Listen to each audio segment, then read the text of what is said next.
Hey everybody, Grandmaster Ben Feingold here. Obviously haven't been paid, but that's ongoing. Anyway, the round was pretty bad today. Bad chess, boring games. There was one decisive game, but I didn't like it. Both players played badly, and Wesley's just losing all of his games, so he must think he's Nepomniachtchi or something. Anyway, your Messiah, Magnus Carlsen's fourth, fifth, so he's the greatest player ever. You're right. I was wrong. And I guess if he loses tomorrow and comes in seventh place, he'll be the greatest player who ever lived by far. Anyway, there's a three-way tie for first, the same three because of all the draws. And Karyakin caught up to Carlsen at +1. So there's three players with +2, the same three players as yesterday, Anand, MVL, and Aronian. And there's two players with +1, Karyakin and Carlsen. And then I think Fabiano has 50%. And then everybody else has no points. Okay, so the game of the day, which was very suspicious, by the way, was Svidler Black against Aronian White. So if you thought the tournament who didn't pay me was suspicious, wait till you see this game. Now, some of you were complaining in the last video that I say stuff before I analyze the games. That's because this is my video. It's not your channel. So I make videos about what I want to do, not what you want to do. So you can make your own videos, and then you can have nobody watch them, and then you can see how good they are. So when I want to talk about stuff, I do. And if you don't like it, you can put your stupid comment. I'm going to delete it. And then you can go watch somebody else's videos and get worse at chess. Anyway, there's a lot of interesting stuff going on, so I talk about it. And if you don't like it, not too bad. And if you put, like, the video starts in 7 minutes, I'm going to delete that too, because you could just be stupid somewhere else. Go vote for Trump again. Okay. Actually, maybe you should vacation in North Korea. That sounds pretty safe. All right, so knight f3. Again, this is, what game is this? This is, I hate my audience. No, this is Aronian versus Svidler. And this is also the beginning of the Anand MVL game. And here Anand played d4. And now this happened earlier in the tournament. And, you know, the greatest chess player who ever lived played the totally inane d takes c3, getting a slightly worse position. Ooh, queen d2, novelty. No wonder Magnus beat me. Getting a slightly worse position after move 6 with white. So that's pretty impressive. And then he ended up drawing MVL. Oh, no, he lost to MVL. That's right. I just assumed he didn't lose because he's so great. How could he lose with white? So anyway, that's ridiculous. And nobody, you know, who's a grandmaster would play d takes c3. That's absurd. So Aronian, who's actually a good player, played b takes c3. Okay, and this is like a real move, a normal move. Now, of course, as you know, Svidler likes to play the Grunfeld. So even when it's not a Grunfeld, he plays the Grunfeld. He showed you. And in this game, it looked like a Grunfeld, except Aronian decided not to play d4. So it was a Grunfeld without d4. And normally in the Grunfeld, d4 is move 1. So very suspicious. Okay, so h4. Why did he play h4? Because he's played h4 every game with good results. So now Simon Williams was getting excited because h4 was played. But you can't play h4 and win every game. You can win occasionally. h4 against the Grunfeld's interesting because you're trying to play h5, but it's basically silly, but it's not played very often at the top level, so it's sort of new. And I like Aronian's games because he gets really interesting positions, like I said yesterday. So that's good for us. Okay, and h5, knight c6. Bishop e2. Yeah, black's bishop's usually going to g4, so the bishop belongs on e2. Makes sense. And he played bishop f5. He's sort of afraid of castling, castle later, because white played h4, h5, and might as well develop your pieces. Bishop g4 doesn't really pin the knight, so bishop f5 makes a lot of sense. Queen b3, threatening the b6 pawn. Now, the b7 pawn. Now, this move I would be really afraid to play, but maybe that's why I'm sitting on my couch not getting paid for my tournament victories, and Svidler's playing in the Sinquefield Cup because he's better than me. And he played the move b6. I would be really scared to play b6 because it really weakens c6. I'm glad it didn't weaken a square on the 7th or 8th rank. I couldn't even reach it. God, that would be horrible. Okay, and Aronian, in his beginner style, h4, h5, played knight g5. So the beginners are happy. Threatening queen takes f7 check, and possibly knight takes f7. So Svidler played e6. Normally you would castle when somebody plays knight g5, But I guess since white played h4, h5, and we'll open the h file, maybe castles is a bit risky. Okay, e6. And now there's a discovered attack on the knight. We want to take the knight. And we could move the knight, and we could also attack the knight on c6. And then do so. But anyway, Aronian could have done all that stuff, but he played f4. Okay, now for some reason, Maurice Ashley on the live broadcast was beside himself. And I've never seen, I mean, Maurice is always overexcited because he's doing the broadcast and he has to make you guys interested. But he was very excited at white's pawn structure because he was indicating it had never happened in the history of chess where white's pawns are. And, well, Maurice is wrong. So the thing is, Maurice is a grandmaster and he knows a lot of grandmaster games. But I worked at St. Louis for 7 years, and I know a lot of Mario Roper's games. And I'm sure Mario's had this pawn structure with white almost every game he's played. So I wasn't excited at all. I'm like, oh, Mario's white. Okay, so in this position, Svidler played h6, and Aronian wanted to put his knight on e4, not on f3. So he played queen a4, attacking the knight on c6. And when Svidler defended it, now he could play knight e4 because his queen is defending his knight. Now in this position, the engine says equal, and it says black should play g takes h5. And again, this is the kind of equal where we're not going to likely see a draw. And it's also very likely the engine's not going to like a lot of the moves the players make. There's different kinds of equal. There's equal where even I can play well. And occasionally you'll make a good move, occasionally, like when you're dreaming. But in these positions, super grandmasters can't play the right move. There's too many possibilities. As Maurice pointed out, the pawn structure has never been seen before. So you're just sort of guessing every move. And super grandmasters are pretty good at guessing. The engine says this is the second best move. He played the move g5. Okay, now a lot of bad moves were played. So in this position, the computer slightly prefers white, and it says the game should continue fg, hg, knight f2, getting the knight away from the attack of the bishop. And then white can start moving his center pawns if he wants. And it slightly prefers white here, but this is just a total mess. This position doesn't make a lot of sense.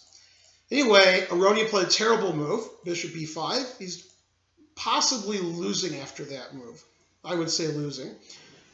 Svidler thought a long time, and he made the best move, queen d5, which defends his knight and attacks the other knight. So each side only has one knight, so I hope you weren't confused. Aronian played the computer move, the knight f2. And now both sides played all bad moves. Every move, well, not every move was bad, but almost every move. So black is very close to winning here. And the reason he missed it was he missed a move that very few grandmasters would see. Of course, on the live broadcast, Maurice has an engine, so the engine sees it. Anyway, queen takes g2 is the best move. It looks very dangerous because white can play e4 and then attacks the bishop on f5 and the knight on c6 because you're blocking the queen on g2. And the players both saw castles, which is the correct move. And now, taking on f5 is bad because after you take back, even though black is down a piece, black is killing it. Black's going to play rook e8 check. White's king is going to be bad forever. White's knight on f2 is under attack. It's defending the rook on h1. White's just dead lost here. And the players saw that. What they didn't see was that after bishop takes c6, they were looking at some stuff here, but they didn't realize that rook takes c6 is winning. In fact, I think neither player noticed that. And after queen c6, the move g4. This actually reminds me quite a bit of a game that I've lectured on before, that I'm sure both players were familiar with. And that's the game Larsen-Spassky from the USSR Rest of the World match, where Spassky was sacrificing material on the king's side, and then he was pushing his passed pawn, and he was infiltrating, and white's king was ridiculous. And white's other piece, this is very similar. Now, the obvious threat is g3, and then the game is over. You just take everything. And you can't really do anything. So I asked my engine play the best moves for both sides, and I got a really interesting variation. Rook f1 seems really obvious because once I play g3 attacking your knight's defending your rook on h1, so you need to move your rook. Okay, and then g3. And the engine says knight d1 is the best move. I mean, you don't want to lose your knight and your e-pawn, and all your pieces are horrible.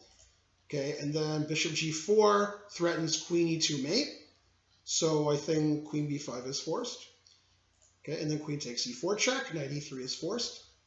And then rook d8 is the best move. That's amazing, just activating the rook. And even though black is down a rook for what, a pawn? Oh, 2 pawns, excuse me. It says black is +5. So black is completely winning here. White just can't move anything. I mean, he's almost in stalemate. Can't move his king, can't move his knight, can't move his h-pawn. And if he moves the c-pawn, he's hanging his rook on a1. The white queen doesn't have anywhere good to move to. Just terrible. So, and the threat is queen takes e3 check. So let's try to trade queens. Yay, trade queens. And then we check, and we play mate. So the point of rook d8. Okay, so the engine says the only move is bishop b2, which makes sense because now your rook on a1 is stopping the mate. Rook to d3. Now, white has one move where the computer doesn't announce mate. Black is threatening rook takes e3 check and queen takes e3 mate. Well, okay, white can play queen e2 and then queen e2 mate, sorry. So queen takes d3 is forced. Take the bishop. Now material's not so bad for white, but his position's really bad.